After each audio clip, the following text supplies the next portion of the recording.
அல்லாஹு தாலா குர்ஆனிலே நஹ்னு கத்தர்னா பைனக்குமுல் மௌத் வமா நஹ்னு பிமஸ்பூகின், நாமே உங்களுக்கு மரணத்தை எழுதினோம், எங்களை யாராலும் என்ன செய்ய முடியாது, தோல்வியுற செய்ய முடியாதுன்னு அல்லாஹு தாலா சொல்லி காட்டுகிறான்.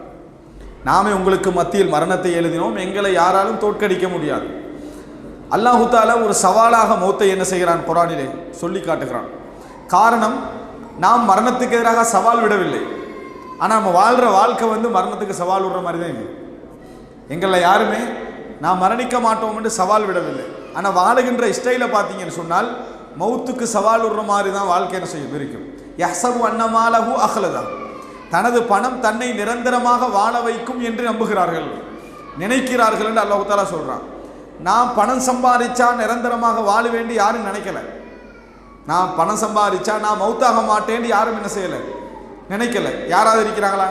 எந்த கோடீஸ்வரனும் நான் மௌத்தாக மாட்டேன்னு சொல்லலை. ஆனால் அல்லாஹ் என்ன சொல்கிறான்னா, தனது பணம் தன்னை நிரந்தரமாக வைக்கும் என்று நினைக்கிறார்கள் என்றான். அல்லாஹ் அங்கே செயலை சொல்லி காட்டுறான். மனிதனுடைய செயலை பார்த்தீங்கன்னு சொன்னால் மௌத்தாகிற மாதிரி இல்லை, மௌத்தாகிற மாதிரி கொஞ்சம் காலத்தில் மரணிக்கின்ற மாதிரியான செயல்பாடு அவன்கிட்ட இல்லை. நிரந்தரமாக வாழப்போகின்றேன் என்பது போன்று தான் அவன் செயல்பாடு என்ன செய்திருக்குது. அல்லாஹு தஆலா ஆது சமுதாயத்தினரை பார்த்து கேட்கிறான், வதத்தஹிதூன மசானிஅ லஅல்லக்கும் தஹ்லுதூன், நீங்கள் கோட்டை கொத்தளங்களை எல்லாம் கட்டுகிறீர்கள், நீங்கள் நிரந்தரமாக வாழப்போகின்றவர்கள் போன்றளவா கட்டுகிறீர்கள் என்று அல்லாஹு தஆலா என்ன செய்கிறான், குர்ஆனில் கேட்கிறான். எனவே அன்புள்ள சகோதரர்களே, இப்போ நம்ம இந்த நாட்டில் இருந்துட்டு இருக்கிறோம்.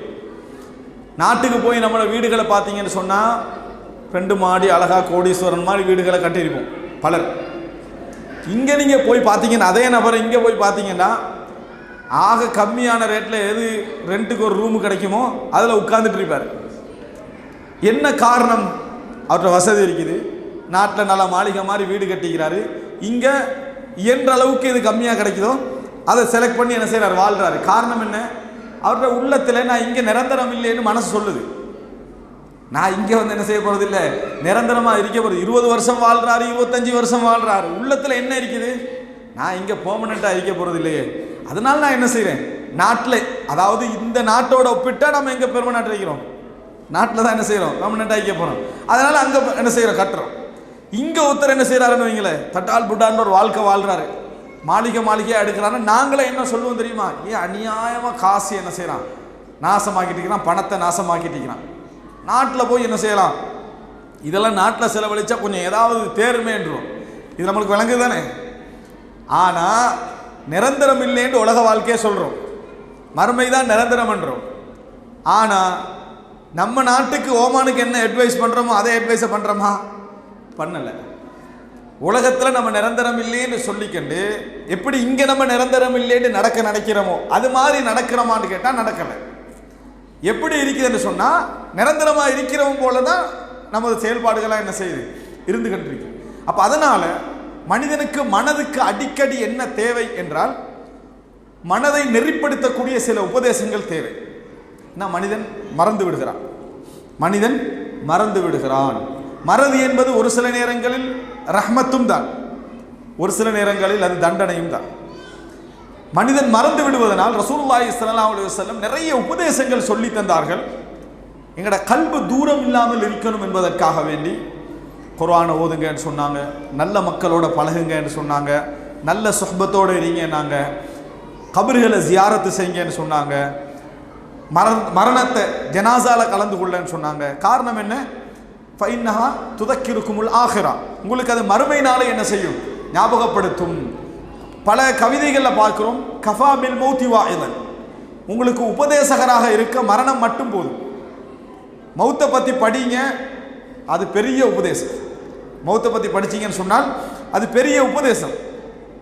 எனவே அடிக்கடி இந்த உள்ளத்தை பண்படுத்தி கொள்ளக்கூடிய முரக்கிகாத்துகள், நிகழக்கூட வைக்கக்கூடிய முரக்கிகாத்துகளை நம்ம நிறைய தேடணும், ரகாயிகளை தேடணும். தேடினால்தான் எப்படி நமது அறிவு வளருமோ உணர்வும் அதே போன்று என்ன செய்யும், இந்த தீனோடு ஒட்டி கொண்டிருக்கும். அதனால தான் இஸ்லாம் எங்களுக்கு கடமையாக்குது வெள்ளிக்கிழமை ஜும்மாவை கட்டாயம் கலந்து கொள்ளுங்க, அந்த உரையில் இருங்க. அந்த உரையில் என்ன சொல்லப்படணும், அதிகமாக உணர்வூட்டக்கூடிய மறுமையுடைய ஞாபகங்கள் சொல்லப்படணும். மனிதனை ஏன்னா மனிதன் இந்த உலக வாழ்க்கைக்கு போகிற நேரத்தில் அந்த உள்ளம் என்ன செய்யும், ஈர்க்கும். அல்லாஹ்வே சொல்கிறான், நான் உலகத்தை அலங்காரமாக தான் என்ன செஞ்சுக்கிறேன், வச்சுக்கிறேன். ஜீனா, ஒரு கவர்ச்சியாகத்தான் இந்த உலகத்தை நான் வைத்திருக்கிறேன். அப்போ கவர்ச்சி என்ன செய்யும்? நமது உள்ளத்தை பாழாக்கும். பாழாக்குறது மட்டுமில்லை, அப்படியே இழுத்து சென்று விடும். உண்மை தெரியும், தெரிஞ்சாலும் என்ன செய்யும்? அப்படியே இழுத்துட்டு போகும். மனிதனை வந்து ஆசை மிகைக்குமா அறிவு மிகைக்குமா என்றால் அதிகமான கட்டங்களில் எது மிகைக்கும்? ஆசை தான் மிகைக்கும்.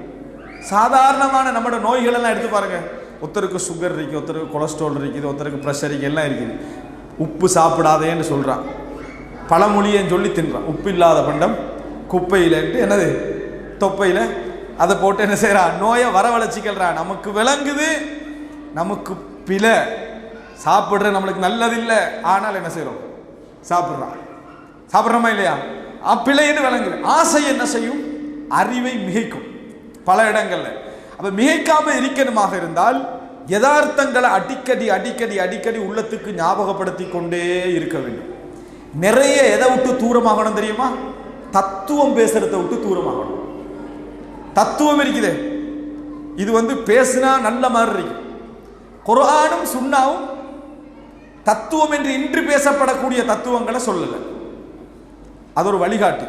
தத்துவம் என்றது கேட்கறதுக்கும் பேசுறதுக்கு நல்லா இருக்கு, செயலுக்கு சரி வராது. பொருளாதாரம் மனிதனது வாழ்க்கைக்கு எந்த பிரயோஜனமும் இல்லை, நிம்மதி தான் முக்கியம். எவ்வளோ நல்லா இருக்குது, ஆனால் உதவுதா? உதவாது. அதான் குர்ஆனும் சுன்னாவும் எங்கே என்ன சொல்லாது? பொருளாதாரம் உனக்கு சரி வராதுன்னு குர்ஆன் சொன்னா சொல்லாது, தத்துவம் பேசாது. குர்ஆனும் சுன்னா என்ன செய்யாது? தத்துவம் பேசாது. நீ இப்படி வச்சுக்க, இந்த மாதிரி நடந்துக்க வழிமுறை சொல்லுமே தவிர சும்மா என்ன தத்துவமான வார்த்தைகள் குர்ஆன் சுன்னா சொல்லாது. குர்ஆன் சுன்னா ஒரு வழிகாட்டல், அது ஒரு வழிகாட்டல், பழமொழி அல்ல. திருக்குறளுக்கும் குர்ஆனுக்கும் என்ன வித்தியாசம்னு சொன்னால், திருக்குறள் முதலாவது எழுதினவருக்கு தவிர வேற யாருக்கும் வழங்காது, முதல் விஷயம், அது வேறு. இரண்டாவது விஷயம், உங்களுக்கு என்னத்தை அது சொல்லுதுன்னு சொன்னா தத்துவம். அது என்ன சொல்லும்? தத்துவத்தை தான் உங்களுக்கு சொல்லிட்டு. லைஃப்ல ஒரு வழிகாட்டலை அது தர முடியாது. நிறைய பேருக்கு தத்துவம் தான் வழிகாட்டல் நினைக்கிறாங்க. இதனால நான் என்ன சொல்ல வருகிறேன் என்று சொன்னால், குர்ஆனையும் சுன்னாவையும் அடிக்கடி அணுகி எங்கள் மனதை நெகிழ்வாக வைக்கக்கூடிய விஷயங்களை நம்ம அடிக்கடி தொடர்பாக இருக்கணும். இந்த அடிப்படையில் தான் நான் சொல்ல போகின்ற செய்திகள் ஒன்றாக இருந்தாலும் இதில் ஒவ்வொரு முறையில் அதை அணுகி ஞாபகப்படுத்த வேண்டிய தேவை நம்மளுக்கு என்ன செய்து இருக்குது. இந்த அடிப்படையில் மரணத்தை சிறந்த முறையில் ஞாபகப்படுத்தக்கூடிய அமைப்பில், உலகத்துடைய யதார்த்தத்தை சிறந்த முறையில் ஞாபகப்படுத்தக்கூடிய அமைப்பில் உள்ள ஒரு விஷயம்தான் குர்ஆனுடைய ஒரு அணுகுமுறை. மனித வாழ்வை கால அளவை சொல்லி குர்ஆன் என்ன செய்கிறது? நிறைய அணுகுகிறது. உண்ட லைஃப் வந்து எவ்வளவு அப்படி என்று சொல்லி நிறைய குர்ஆனும் சுன்னாவும் என்ன செய்து அணுகுகிறதை நம்ம என்ன செய்கிறோம்? பார்க்கிறோம். அதை சொல்வதற்கு ஒரு முத்தாய்ப்பா ஒரு செய்தி சொல்றேன். மனிதன் டைமை வச்சுதான் நிறைய விஷயங்களை என்ன செய்வான்? முடிவெடுப்பான். ஒருவர் 20 வருடம் 22 வருடம் இன்ஜினியராக ஒரு கம்பெனியில் வேலை செய்கிறார். பல கட்டிடங்களை பில்டிங்ஸ் எல்லாம் என்ன செய்கிறாரு? கட்டுறாரு. அவர் இப்போ போகணும், அந்த வேலையை விட்டு விலகி போகணும். அந்த நேரத்தில் இந்த கம்பெனி சொல்கிறாங்க, இல்லை நீங்கள் விலகி போகக்கூடாது, இன்னொரு ப்ரொஜெக்ட் இருக்குது, ஒரு வீடு கட்டணும், ஒரு ப்ரொஜெக்ட் இருக்குது, அதை கட்டிட்டு தான் நீங்கள் போகணும். என்னுடைய எக்ரிமெண்ட் முடிஞ்சாச்சு, நான் போகணும், இல்லை நீங்கள் அதை கட்டிட்டு தான் போகணும். இது ஒரு சம்பவமாக சொல்கிறாங்க.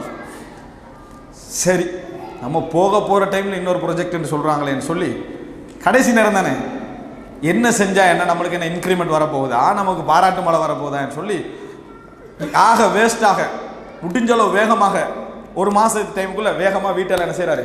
கட்டி முடிச்சிடற மனிதன். அப்படி தான் டைம் வச்சு தான் யோசிப்போம். எல்லாம் முடிஞ்சு போகிற டைமில் கம்பெனியால் கூப்பிட்டு கீயை கையில் கொடுக்குறாங்க. இந்த வீடு உங்களுக்காக நீங்கள் கட்டினது, அதுக்காக வேண்டி நான் உங்களுக்கு ஒரு கிஃப்டாக தர்றதுக்கு தான் நீங்கள் இவ்வளோ நாள் திறமையாக என்ன செஞ்சுக்கிறீங்க. அந்த திறமை உங்களுக்கும் பிரயோசனம் படணும். கம்பெனிக்கு அது தெரியாது இவன் என்ன செஞ்சான்னு. கீயை கொடுக்குது. அப்போ தான் அவர் என்ன செய்கிறாரு? நான் கட்டின வீடு எனக்குத்தான்ன்றது அவருக்கு தெரியாது.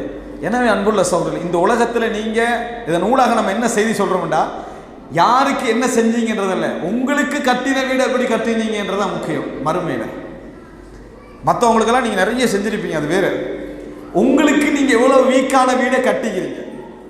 ஷார்ட் பீரியட் தான் உங்களுக்கு உண்டு மறுமையுடைய வீட்டை கட்டுவதற்கு, ஒரு குறிப்பிட்ட ஒரு காலம். அந்த வேகத்தில் இது நமக்குத்தான் என்றதை நம்ம மறந்துடுறோம். எத்தனையோ விஷயங்கள் நமக்கு செய்வதை நம்ம மறந்து விடுகிறோம். இந்த உலகத்திலேயே நமக்கு தேவையான ஆரோக்கியத்தை தொழிலில் நம்ம மறந்துடுறோமா இல்லையா? நிறைய பேர் என்னன்னு சொன்னால் உடம்பை ஆரோக்கியமாக வைத்துக்கொள்ள வேண்டும் அப்படின்ட்டு ஒரு 10 வருஷமாக யோசிச்சுட்டிருக்கிறாங்க. எத்தனை வருஷமாக? 10 வருஷமா. ஆனால் வயிறு வளர்ந்துட்டே வருது. ஆனால் யோசிச்சுட்டிருக்கிறான், இன்னமும் அவங்க யோசிச்சுட்டிருக்கிறாங்க. இன்ஷா அல்லாஹ் நாளையிலிருந்து நம்ம போகிறோம், வெளியே நடக்கிறோம். வணங்கிட்டா யோசிச்சு 60 வயசாகுது, 65 வயசாகுது, முடிவெடுக்கிறேன். என்ன இதுக்கு பிறகு யோசிச்சு என்ன செய்ய? உட்காந்துருவோம் உட்காந்துடுற. அதுக்கு பிறகு மற்றவனை நோயாளி ஆக்குறது என்ன? சுகர் கன்ஃபார்ம், ப்ரெஷர் கன்ஃபார்ம், மற்றவனை நோயாளி ஆக்கிறது. இவனால் முடியலையா? உலகத்தில் இவனுக்கு முடியலை, இப்படி என்ன முடிவு பாருங்க. இது மனித இயல்போடு சம்பந்தப்பட்ட விஷயம். அன்புள்ள சகோதரர்களே, டைமிங் என்ற அடிப்படையில் அல்லாஹ் குர்ஆனில் நேர விஷயங்களை வைத்து எங்களுக்கு நிறைய விஷயங்களை சொல்லி காட்டுறான். இப்போ 4 லட்சம் மணி நேரங்கள் தான் மனித வாழ்வு. அப்படி என்றால் சுப்ஹானல்லாஹ், மனிதனுக்கு ஞாபகப்படுத்துகின்ற அமைப்பில் சில இணையதளங்கள் இயங்குது. அதில் நீங்கள் பிறந்த நாள், உங்கள் பிறந்த ஆண்டு, பிறந்த மாதத்தை நீங்கள் கொடுத்துட்டு இப்போ உங்களுக்கு எத்தனை வயசு காட்டிடும். நீங்கள் 60 வயசு வரைக்கும் வாழ்வீங்கன்னா பேலன்ஸ் உங்களுக்கு எத்தனை ஹவர்ஸ் இருக்குது காட்டிடும். நான் லைஃப்பில் உங்களுக்கு எத்தனை ஹவர்ஸ் இருக்குது. 40 தாண்டிட்டீங்கன்னு சொன்னால் 2 லட்சம் தான். எத்தனை மணித்தியாலம்? நமக்கு அப்படி சொன்னால் தானே புத்தி வருது. 2 லட்சம் மணித்தியாலங்கள் தான், மணி நேரங்கள் தான் நம்மளுக்கு உண்டு. 2 லட்சம் மணி நேரம்னா 1 வீக்குக்கு பிறகு பார்த்தீங்கன்னா 1 லட்சத்துக்கு சொச்சமாகிரும். அது 1 லட்சத்துக்கு சொச்சமாகிரும். ஒரு 1 மந்த்துக்கு பிறகு பார்த்துட்டீங்கன்னா பல அவஸ்தைகள் காணாமல் போயிடும். அதே 10 வருஷத்துக்கு பிறகு பார்த்தீங்கன்னா 1 லேக் இருக்கும். ஒரு லட்சம் என்ன செய்யும்? அவ்வளோதான் நீங்கள் வாழ போகிறீங்க 60 வயசுன்னு வச்சிங்கன்னா. இன்னும் கொஞ்சம் அப்படியே போனீங்கன்னா 50,000 மணித்தியாலம் காட்டிக்கின்றீங்க. எத்தனை மணி நேரம்? 50,000 மணி நேரம். அன்புள்ள சகோதரர்களே, நம்ம 50ல் இருக்கிறோம்டா, 60 வயசு நம்ம வச்சோம்டா 50,000 மணி நேரம் தான். அது கன்ஃபார்ம் பண்ணினா மட்டும் 60 வயசு வரைக்கும் கன்ஃபார்ம் பண்ணால் மட்டும் எத்தனை? ஒரு 50,000 மணி நேரம் இருக்கு. நினச்சி பாருங்க, ஷோர்ட்டான ஒரு காலப்பகுதி. மனித அடிப்படையில் நீங்கள் பார்த்தீங்கன்னா அன்புள்ள சகோதரர்களே, சிலர் லைஃப்பை இன்னொரு வகையில் பிரிச்சுக்கிறாங்க. அது என்ன அப்படின்னா காட்டுறான் உலக லைஃபை.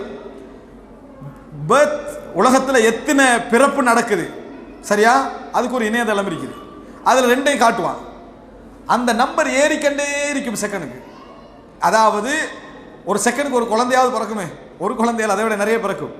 அது டக்குன்னு என்ன செய்யும்? காட்டிக்கிட்டீங்க இணையதளத்தில் இப்போ எத்தனை அந்த விகிதாசாரத்தை அப்படி ஓட விட்டீங்க. அந்த விகிதாசாரத்தை வச்சு இங்கே டெத்தை என்ன செய்வான்? மரணத்தை காட்டி கட்டிப்பான். அதுவும் செகண்டுக்கு அதே வேகத்தை என்ன செய்யும்? ஓடிங்கன்னு ரியாலிட்டி அப்படி ஒரு இணையதளமாக என்ன செஞ்சுக்கிறான். அது போகிற ஸ்பீடை நீங்கள் பார்த்தீங்கன்னு சொன்னால் உங்களுக்கு ஒரு மனசில் ஒரு செய்தி விடும். என்ன? அவ்வளோ வேகமாக இறைவன் பலருடைய உயிரை என்ன செய்கிறான்? எடுத்துக்கண்டே இருக்கிறான். ஊரில் 4 செய்தி கேள்விப்படுதுன்னா உலகத்தில் எத்தனை செய்தி கேள்விப்படும்? மரணத்தில் அவ்வளோ வேகமாக என்ன செய்து போய்கண்டே இருக்குது. அப்படின்ற ஒரு நிலையை நம்ம என்ன செய்யணும்? பார்க்கிறோம். லைஃப்பை ஷோர்ட்டாக காட்டுறான். அதில் இன்னொரு வகையில் நீங்கள் யோசிச்சிங்க அப்படின்னு சொன்னால் இன்னும் பல இணையதளங்கள் செய்தியை சொல்லி காட்டுது. அவன் செய்தி காட்டுறது அவனுக்கு அது ஒரு என்ன என்டர்டெயின்மெண்ட். ஆனால் ஒரு முஸ்லீம் எடுக்க வேண்டிய ஒரு படிப்பினையே சொல்கிறேன். இன்னொரு முக்கியமான என்னென்னா, மனிதன் ஒரு நாளைக்கு 8 மணி நேரம் தூங்கணும். அப்படித்தானே? 8 மணி நேரம் வேலை செய்யணும். எத்தனை மணி நேரம்? 16 மணி நேரம். 16 மணி நேரம். 8 மணி நேரம் வேலை, 8 மணி நேரம் தூக்கம், 16 மணி நேரம். 10 வருஷத்தை பேசாதீங்க. ஏன்? பிறந்ததிலிருந்து 10 வருஷத்தை நம்ம பிறந்தமானே நம்மளுக்கு தெரியாதப்ப. நம்ம பிறந்து வாழ்கிறோம்ன்றது 10 வருஷத்துக்கு பிறகு தான் நம்மளுக்கு என்னது ஒழுங்காக தெரியும். 10 வருஷத்தை கழிச்சிருங்க. ஒரு 40 வருடம் எடுங்க. 40ல் 16 மணித்தியாலம் என்ற அடிப்படையில் 3ல் 2 நீங்கள் கழிக்கணும். 3ல் 2 நீங்கள் கழிக்க வேண்டிய நிலை ஏற்படும். 8 மணித்தியாலங்கள் அப்படின்னு எடுத்தோம்னா, அப்போ நீங்கள் சிரிக்கிறதும் பேசுறதும் சந்தோஷமாக இருக்கிறதும் இந்த 8 மணித்தியாலத்தில். தொழுகை ஒவ்வொன்றுக்கும் நம்ம கொடுக்குற வேகத்தை அடிப்படையில் டைமை 10 நிமிஷம் பார்த்தீங்கன்னு சொன்னால் ஒரு நாளைக்கு எவ்வளோ தொழுகைக்கு நேரம் கொடுக்குறோம்? 5க்கு 50 நிமிடம். 1 மணித்தியாலமும் இல்லை, சரி 1 மணித்தியாலம் இங்கே முன்பின் சொன்னதெல்லாம் சேர்த்து 1 மணி நேரம் அப்படின்னு நீங்கள் வச்சிங்கடா. சுப்ஹானல்லாஹ், மனித வாழ்க்கையில் நம்ம டோட்டலாக வணங்குறதுன்னு எடுத்தால் 4 மணி நேரம் தான் தொழுகை. அதாவது 4000 மணி நேரம் தான் தொழுகை. டோட்டலாக எடுத்தீங்கன்னு சொன்னால் அவ்வளவு மணி நேரம் தான் தொழுகை என்ன செய்யுது? டோட்டலாக வரப்போகுது. இவ்வளவு கொஞ்ச நேரம் தான் லைஃப்ல நம்ம வாழுகிறோம் என்பதை உணர்த்தக்கூடிய அமைப்பில் எங்களோட லைஃப் இருக்கு. இந்த 4 லட்சம் என்று ஏன் இல்லை கணக்கு எடுத்தோம்னா ஏன் நம்ம குறைக்கணும்? 10 வருஷத்தை விட்டுட்டு மற்ற 40 வருஷத்தை நீங்க மணித்தியாலத்தில் பெருக்கினீங்கன்னா 4 லட்சம் வரும். மற்ற 40 வருஷத்தையும் 4 லட்சம் வரும். இது டோட்டலா கணக்கு பார்த்தா எத்தனை? 4 லட்சம் மணித்தியாலங்கள் தான் மனித வாழ்வு. இது 60 வயசு வரைக்கும் நம்ம வாழ்ந்தால் இந்த 4 லட்சமும் கன்ஃபார்ம் இல்லை. வாகனம் வாங்கக்குள்ள முதல்ல என்ன கேட்குறோம்? வாரண்ட் இருக்குதா, இன்சூரன்ஸ் இருக்குதா? இவனுக்கு இல்லை. யாருக்கு இல்லை? இவனுக்கு இல்லை. வாகனத்துக்கு நீங்கள் ஒரு 4 வருடத்துக்கு கேரண்டி. நம்மளுக்கு உனக்கு நான் எப்படி கேரண்டி தான் இருக்குது? வாகனத்துக்கு இருக்குது. நீ மௌத்தாகினா எடுத்துகிட்டு போயிடுவோம். உனக்கு அது இல்லை. லைஃப்பில் யாருக்குமே என்ன முடியாது, நீ எவ்வளோ காலம் வாழ்வாயின்னு சர்டிஃபிகேட் கொடுக்க முடியாத அளவில் இருக்குது. ஒரு நோய், ஒரு ஹார்ட் ஆப்ரேஷன் பண்ணி முடிச்சோன்னே டாக்டர் என்ன சொல்லுவார்? நீ இப்போ புதுசாக பிறந்த மாதிரி, நியூ போர்ன் பேபி மாதிரி, நீ உன் ஹார்ட் அப்படி இயங்கும். ஆனால் டாக்டர் எப்படியா சொல்லுவாரா நீ மவுத்தாக மாட்டேன்னு சொல்லுவாரா? நீ அடுத்த செகண்ட் என்ன செய்யலாம்? மவுத்தாகலாம். ஆனால் எனது இந்த ஆப்ரேஷனுக்கு பின்னால் நீ ஒரு இயக்கம் சரியாக இருக்கும், அவ்வளோதான். ஆனால் மரணம் என்பது என்ன செய்யும்? அடுத்த செகண்ட் உனக்கு என்ன செய்யலாம்? வரலாம். குறைந்த ஒரு மணி நேரங்கள் என்றது மனித லைஃப்பில் உள்ள விஷயம். அல்லாஹு தஆலா 3 கட்டங்களாக இதை நீங்கள் யோசிக்கணும். குர்ஆன்ல இந்த சப்ஜெக்ட் எல்லாம் கூடுதலாக எடுக்கிறான். மனிதனுக்கு உணர்த்துவதற்கு குர்ஆன் அல்லாஹு தஆலா சொல்றான். இந்த குர்ஆனிலே நாம் வித்தியாசமான உதாரணங்களை எல்லாம் மக்களுக்கு ஏன் காட்டுகிறோம் தெரியுமா? அவர்கள் சிந்திக்கலாம் என்பதற்காக. ஏன்னா ஒன்றில் சிந்திக்காதவன் இன்னொன்றில் சிந்திப்பான். ஒரே பல மரணங்களை பார்த்திருப்பான், அசையவே அசையாது. ஆனால் திடீர்னு தனது தாயோ தனது பிள்ளையோ தனது மனைவியோ மௌத்தாகினோடனே மாறிடுவான். லைஃபே அவனுக்கு என்ன செஞ்சிடும்? சேஞ்ச் ஆகிடும். எல்லாம் மரணங்கள் தான். ஆனால் ஒரு மரணம் அவனை என்ன செய்யும்? மாற்றும். இதனால் அல்லாஹ் ஒரு 100 உதாரணங்களை என்ன செய்வான்? சொல்லுவான். ஒருத்தருக்கு படாதது இன்னொருத்தருக்கு என்ன செய்யும்? லைஃப்பில் பற்றும். மனிதனை பொறுத்த வரைக்கும் பல படித்தரங்கள் இருக்குது. உண்டு செவிமடுத்தல். முதலாவது லைஃப்பில் ஃபர்ஸ்ட் என்ன? கேட்கறது. அல்லாஹ் உங்களுக்கு கேட்கறதுக்கு சந்தர்ப்பத்தை வைக்கலைன்னா க்ளோஸ் பண்ணிட்டான்னு அர்த்தம். அல்லாஹு தஆலா சொன்னா லவ் அலிம் அல்லாஹு ஃபீஹிம் கைரன் ல அஸ்மஅஹும். அவர்களில் நலவிரிக்கென்று அல்லாஹ்வுக்கு தெரிஞ்சிருந்தால் முதலாவது அவர்களை கேட்க செய்திருப்பான். நிறைய பேர் டைம் இருக்கும், நேரம் இருக்கும், மார்க்க உரை கேட்க எல்லா வசதியும் இருக்கும். இதை போய் ஏன் கேட்டுப்பான் அப்படின்னு போய்கொண்டே இருப்பாங்க. எல்லா வாய்ப்பும் இருந்து வேலை போறாரு, வேற விஷயம் எல்லாம் இருந்தும் என்ன செய்வாரு? கேட்கறதுக்கான இது இருக்காது. அப்ப அல்லாஹ் என்ன செய்யறான்? நீ கேட்கக்கூடாது, நீ கேட்டா தானே வேலை செய்யும். அல்லாஹ் தஆலா சொல்றான் லவ் அலிம் அல்லாஹு ஃபீஹிம் கைரன் ல அஸ்மஅஹும். கைர் இருக்கும் என்று தெரிஞ்சிருந்தா கேட்க வச்சிருப்பான். கேட்க இயலாதான் முதலாவது. இரண்டாவது என்ன? கேட்ட பின்னால் ஒரு விஷயத்தை அறிகிறது. அதுக்கு பிறகு என்ன? விளங்குறது. அதுக்கு பின்ன என்னது? உணர்றது. விளங்கினோடனே உணர்வு வராது. நிறைய பேருக்கு விளக்கம் இருக்கும், உணர்வு வரதுக்கு லேட் ஆகும். அறிவு வந்திருக்கும், கேட்டிருப்பாரு, அறிவு வந்திருக்கும், விளங்கி இருப்பாரு, அது டச் ஆகாது. ஒரு இடத்துல டச் ஆகும். அதுக்கு அவருக்கு ஒரு சம்பவத்தை எல்லாம் நடத்துவான், ஒரு சோதனை நடக்கும், டோட்டலாக என்ன செஞ்சிருவாரு? மாறிடுவார். உணர்வு பெறது மட்டுமல்ல, அதை செயல்படுத்துவார் தான். செயல்படுத்துறத தொடர்ந்து செய்யணும். தொடர்ச்சி ஒருவனுக்கு கிடைச்சா அது அல்லாஹ்வுடைய தௌஃபீக்.